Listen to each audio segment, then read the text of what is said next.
बोल साईराम दोस्तों, आज साईं पद यात्रा का चौथा दिन है। आज मजा आने वाला है क्योंकि आज कसारा घाट चढ़ने वाले हैं। आज कौन सा घाट चढ़ेंगे अपन? कसारा घाट। तैयार है पूरा चलने के लिए ऊपर तक?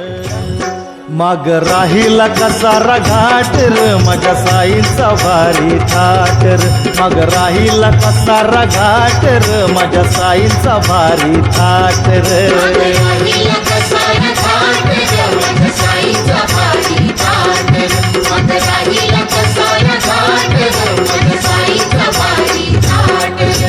धरली राज धरली र धरली राज धरली र मी शिर्डी गावाची वाट र मग राहिला कसारा घाट र माझ्या साईंचा भारी थाट र मग राहिला कसारा घाट र माझ्या साईंचा भारी थाट र